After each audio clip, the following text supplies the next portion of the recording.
Hey guys, welcome to Code Decode. In this video, we are going to look into microservice interview traps in 2026. The very first trap is related to the basics of microservices. Whenever I ask people that why have you created microservices if you were already on monolith one? So most of the people say is that since microservices are independent with each other, they are loosely coupled and hence they are independently deployable, and because of loose coupling, there is a less chances of the complete system failure. Perfectly a right answer. But when I ask the same onto the same factor that if one microservice fails, others remains independent. For example, if you have order service, payment service, and inventory service. So even if your payment service is down, but still you are able to view your orders, create some orders. So even if your payment service is down, still your other systems remains consistent. This sounds correct, but this was a tricky part because it's not always right. Microservices are usually sold in an enterprise level as independent services that can fail without affecting each other. And this is where microservices sold the most. But this is true only at infrastructure level. Because, yes, there's a separate code base, there's a separate deployment, there's separate space, scaling also. And even there might have different databases also. But what is the real meaning of independence? Are they really independent? So, what microservices actually give is they do reduce the deployment and code coupling. Coupling is really reduced because you can deploy payment without redeploying order or inventory microservice, and team can independently create APIs for all the three different microservices. But they really does not remove the runtime dependency, the business coupling, and failure propagation. Now remember, these three are too much heavy words, but this is where your microservice understanding fails. This is where I can prove that it is not true that if one microservice fail, others are independent. It is not true. It is just a trick that makes you go from monolith to microservice. It's just a tricky part. Now let's see about these runtime dependencies, business coupling, and failure propagation, because of which your microservice cannot remain completely independent of each other. Let's take an example of order, payment, and inventory service only. So when a client gives a call to order, payment, and inventory service, everything looks fine. But what if the payment service goes down? What do we expect? Even though the failure goes in the payment service, but orders and inventories are fine. But this is just a fantasy. If payment is down, you will never be able to successfully create orders. You will never be able to reduce the inventory from the inventory service. Until payment is not created, your inventory won't be reduced. Now, when payment service goes down, what we expect? Payment fails, but inventories and order is fine, but this is actually not true. That is the reason, because what actually happens? Order service keeps receiving the traffic. Order keeps coming in. Order service tries to call the payment service, but payment service is timing out because of either being it slow or being it down. So now each order request opens an HTTP connection, wait for timeout, and consumes a thread. And now threads are blocked and not working. So this is a congestion period now. Also, what happens is thread pool exhaustion, because now order service has reached the limit of requested thread, and limited DB connections are also possible. Now, since the threads are blocked, new request queues up, latency increases, and timeout cascades. And this is where the disaster happens because there is a limited number of threads in a thread pool. Also, the retry amplifies. What does this mean that the retry amplifies? So, if retry exists, which they usually do, because whenever we have some microservice communication, we always try to have the retries. So suppose by default 90% of people have the 3 retries configured. Now the traffic multiplies during the failure because one request, when the payment is not going through or it is slow, it retries and retries for 3 times. So now 3 blocked threads you have. So traffic which was expected to be 1 for one order, now it is 3 requests per order for the payment service, which is already very down and already having the trouble. So your order service becomes down because of your payment service, because payment service is down. So this is how your one service outrage kills the other healthy service, which is the order service in our case, where there was one service outrage with the payment service. Also, downstreams are affected because inventory was never updated because payment was never taken. We update the inventory only when the payment is successful. Then Kafka topic also grows because your orders keep piling up but will never be able to take the payments and become successful. Because of which our Kafka consumers rebalances, because of which the replay or the timeouts and the retries increases. Our pool saturates and the CPU spike happens from the retry logic. So now your inventory is also not working, your order is also not working because payment was also not working. So now, because of one unhealthy payment service, your completely healthy order and inventory service also looks unhealthy, even though just the payment failed because order never went through and inventory was never deducted. And hence, I can prove that even though you have loose coupling between them, though you have loose deployment coupling and loose code coupling, but there is still the synchronous call coupling, the business flow coupling, and the shared assumptions. So, this is just a logical coupling and not a technical coupling. Thus, microservice does reduce the deployment coupling, but the runtime dependencies and business dependencies exist. So, when the downstream fails, that is when the payment fails, the upstream services and the other downstream services like order service and payment service, order service and inventory service also fails because of thread exhaustions, retry storms. We will see retry storm in a few minutes. It's a very nice concept, but very, very misunderstood. And most of 90% of the people even do answer wrongly when it comes to retries also. And the cascading failure unless defensive patterns are used. Now you can just think of an analogy whenever I say that does microservice always have an independence, and if they're so much independent, if one fails, does that never affects the another one? Your answer should be there is always a physical decoupling, but the logical and business coupling always remains there. You can think of it a real-time analogy, which is very nice, which is suppose microservices are like separate different ships, but these are connected by ropes. So if one ship sinks and the ropes are not cut, it also are going to pull down the other stuff or other ships. Hey guys, recently we have launched a course covering an end-to-end full stack application using Angular as front end and microservices and Spring Boot as the back end. Also, we have used Cloud to deploy this application, and we have used CI/CD, that is Jenkins and Argo CD, for continuous integration and continuous deployment. The technologies that we have used is REST, RESTful web services, Spring Boot and microservices for backend, Angular for front end. GitHub we have used for version control system. Also, to make the code unit testable, we have used JUnits. We have used Sonar for code quality checks. Also, for containerization, we have used Docker and Kubernetes. And to deploy this whole application, we have used AWS and multiple services from AWS. Also, we have used SQL as well as NoSQL, that is MongoDB and SQL. On AWS, since for the SQL we have RDS, we have used those services, and Jenkins and Argo CD for CI/CD pipeline. Also, this is an architecture of the application that we have created where the front end is Angular and the back end is microservices. We have used ALB load balancers, Ingress for routing and load balancing. And we have used SQL and MongoDB for SQL and NoSQL DB management with Eureka Server and all those microservices counterparts. Now, this is the CI/CD pipeline. This is the CI/CD flowchart for the application that we have created on local. So, this is something, a flow when you create an application in local, push it to GitHub, create a Jenkins pipeline, and do the CI/CD using Jenkins and Argo CD. And at the end, deploy the whole code at AWS EKS. Complete description of this course is covered in a very separate video.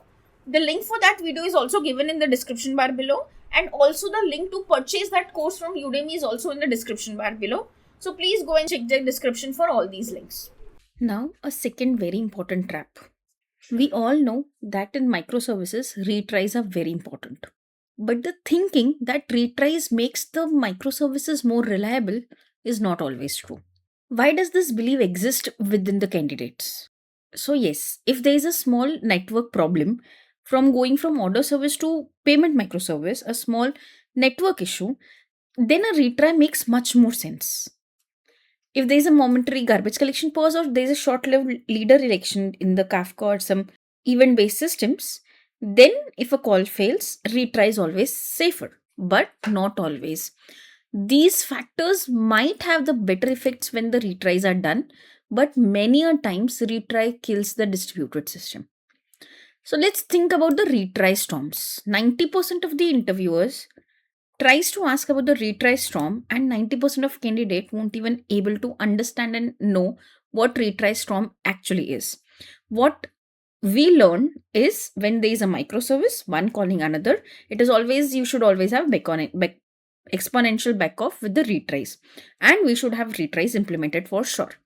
But what we actually don't understand is there is a retry storm when it comes to microservices, and hence configuring retry with very caution is very important.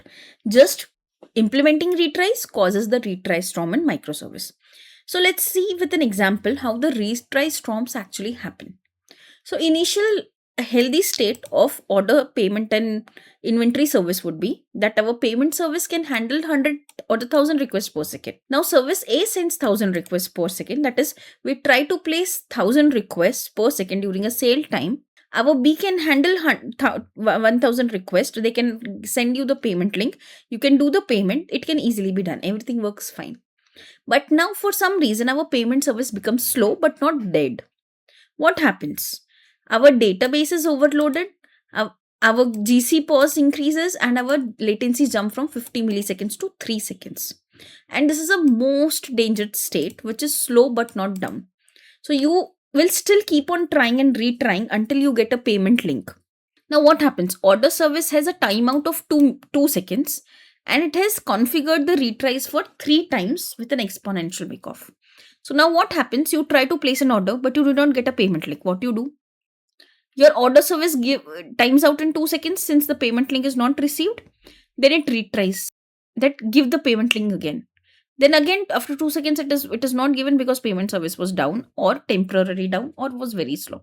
Then again it retries and asks for payment service to give the link. Now 3 requests for one single order. So now when originally you were sending 1000 requests from order service to 1000 requests to payment service, now becomes 3000 requests to payment service. And already our payment service was struggling and it was very slow. Now it has CPU spike, thread pool saturation, database issues, and latency further increases because 1000 requests becomes 3000 requests, that is pending request. Also, there's a death spiral. What does this mean? That this is a killer insight. When the payment service goes down, more timeout occurs, more retries. We have already seen 1000 requests becomes 3000 requests. Even 3 times load is generated. Even latency worsens again because already it was very slow. And this is self-amplifying failure when it comes to retries. So because of retry, your x becomes 3x or nx, whatever you configure for. Also, this causes a cascading failures. If order was waiting for payment service, now order keeps on waiting until you get the payment link. The request queue grows. Service A becomes very slow. That means our order service also becomes slow because you are not getting the payment link even after 3 retries. Your other systems, like for example, your cart service again becomes slow because your order service is slow. So entire cluster or the entire e-commerce website gets slow. So even when one payment service is down, it takes the whole e-commerce website down. So why is it worse than the hard failures? What were the hard failures? That connection refused, orders, payment service is down. Sorry, you cannot place any order. That is fast and hard failure. That is 503 unavailable. This was fail fast, a little lesser usage on the CPU and resources, and easier to recover because you get an alert on your Splunk that 503 service unavailable. But when it comes to implementation of retries with timeout and exponential backoff, what happens? This holds TB connections, burns CPU, spreads the damages, and retry hence turns into slow failures, into complete global outages because of all these reasons of cascading failures, death spirals, retry storms, and all those stuff. So retries were initially existed to help you hide the network issues and smooth your instabilities, which are very brief, but they do not exists to fix your broken dependencies in your payment microservice and to compensate for the load. So what makes the retry safe here? So you would say, ki, oh, if the retries are so bad, how would I make my system's retry much more sensible and much more reliant? So what you have to do, never retry independently, indefinitely. You should always make the retry maximum to 3. So your max retry configuration should always be between 1 to 3. And it does not mean that if you do more retries, it does not mean that you have more reliability. Also make sure, which I have not documented here, but I just remember, that try the retry only if it is a reprocessable error. For example, if it is a network issue or service unavailable issue, you can try 3 times. But if it is a bad request coming from the client, what will you do trying retry again and again? So if it is 400 bad requests, what will you do with that? Even you hit it 3 times, every time you will get a same response that 404 it was a bad request. So please retry only for those exceptions which are really, you think that they can recover because of network jitters and other issues. Do not try to retry where your request itself is wrong. The next is exponential backoff. Make sure that each retry waits some longer. For example, it was 1 second. The second retry should be 3 seconds and the next one should be 9 milliseconds. So this reduces the pressure and gives times to recover. So our third retry is after a really long time. And the third one is very important and very critical, and 90% of us don't even know what jitter is. So normal retry, what we have seen here, looks like this: 100 seconds, 300 milliseconds and 900 milliseconds. But what if you have 3 pods and all the 3 pods have the retry at 100, 300 and 900 milliseconds? Then you are doomed because all of them are retrying at the same time. Now, if you have 100 microservices failing together, they all will retry at 1 second, they all retry at 2 seconds, and then all retry at 4 seconds. Now your backend again collapses because the request is bombarded at exactly same time for all the pods. So jitter is just add randomness to each retry. So now each retry is 1 milliseconds plus some random amount. And that random might different from different pods. So all the retry happens at different timestamp, and hence backend does not collapse because of storm of retries coming all at once. So retries are spread over time and not synchronized, and hence can be helped in recovering faster. So why it is really, jittering is very critical in microservice whenever you implement retry. Remember, if you implement retry without a jitter, you are a disastrous thing doing. When you have multiple pods and multiple requests coming in without jitter, it is a disaster.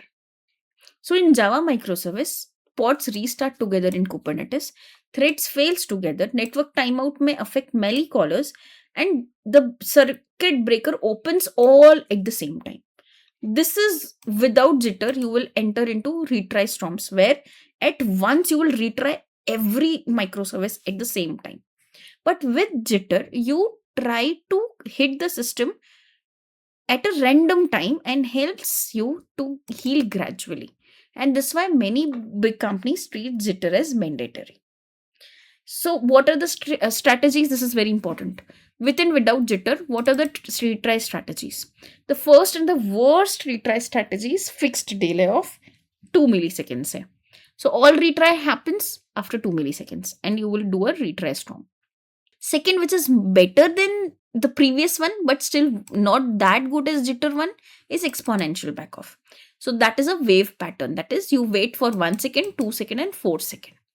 And the best one is the jitter exponential backoff. That means you wait for 1 milliseconds plus random time, 2 milliseconds plus random time, 4 milliseconds plus random time, so that you don't do the storm of retries. Now they are desynchronized. Now with jitter, you have randomized the delays, retries are spread out and no synchronized spike. This avoids the thundering hertz. But without that, all clients retry at the same time and load spikes in the wave situation and your system becomes even more slower. Also, mandatory things in retries is to have the circuit breaker. So whenever the failure happens, after the third retry, just break the circuit so that retry stops entirely. It is fail fast and protects the resources. Retry without circuit breaker is your irresponsibility of implementation in the design part. So retry does not reduce a load, they just multiply it if not implemented correctly in the configurations. Now coming to the third And a very important trap. You think that all your microservices are deployed in one virtual private cloud or one virtual private network. So it is in a VPC or VPN.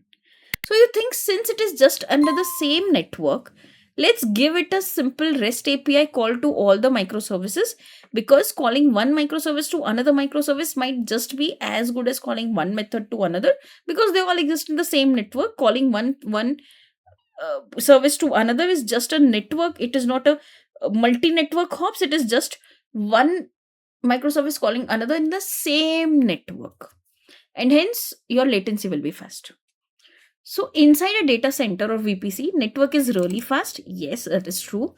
Latency is also very low, which is also true. And services are also trusted. So you don't have to give them multiple kinds of certificates and everything to trust each other. That is also true. So that is why we assume that REST inside the VPN on VPC is just like method calling. And this assumption is where 90% of people go wrong.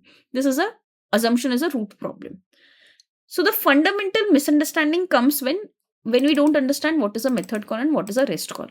Method call runs in the same thread, while the REST call crosses all the boundaries of the one service to another. It shares the memory. It can fail independently.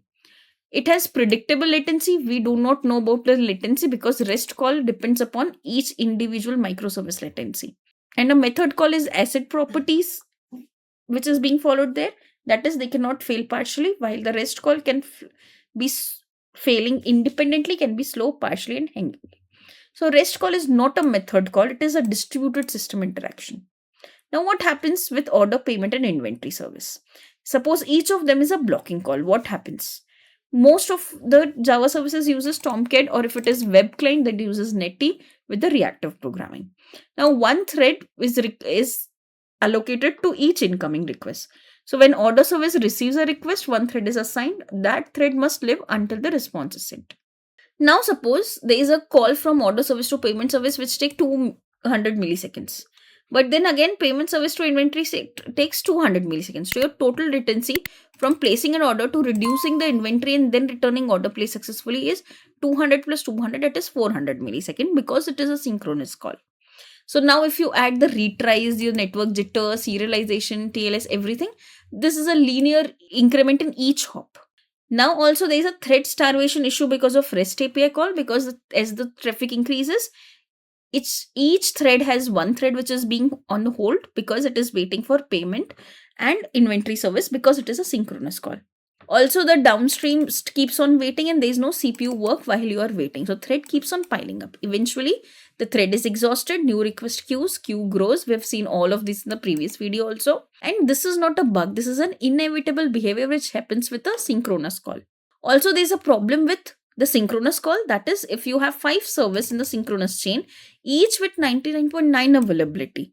And if they are synchronous call, the total overall availability of 5 services becomes only 99.5. So there's a reduce from 99 to 9 to 99.5. And hence synchronous calls and chains results into multiple failures. So what looks fine in synchronous call in dev dies in prod, because in dev you have low traffic, low pressure, low contention rate, and there is a less real-time failures. But in prod, the traffic spikes, there is a slow dependency, there is a real network call, real users calling each other, and each service slows down because of synchronous call. So it hides the risk until you really scale it. You will never find the real risk of synchronous calls. And hence synchronous call is a real kill in production. So what should rather you do? You should try doing the asynchronous calls, which is non-blocking, non-thread waiting, and having it much more responsive. You have event-driven flows where each service reacts to event, work independently and recover. Have the proper back pressure. You might have seen this word with the reactive programming a lot, where a faster producer can overwhelm the slow consumers, and this back pressure prevents that. You can have bulkhead where one flooding compartment does not sink the whole ship. So the analogy says that synchronous REST chains are like everyone waiting in a single line for a movie ticket. Now, if the movie ticket counter is slow, or if there are 3 people, 2 people went on lunch, the entire queue slows down or even stop moving if the counter is shut. So synchronous calls are deceptively safe at the load, but when they scale, they block the threads, multiply the latency, and the issue propagates across services. Thus, you have to limit your synchronous call and prefer async event-driven communications with proper bulkheads and back pressures. I have many more things to cover. Just let me know in the comment section if you need more such traps where the people go wrong a lot of time when it comes to microservices traps. Then only I'll create the another part of this microservice traps questions. Thank you.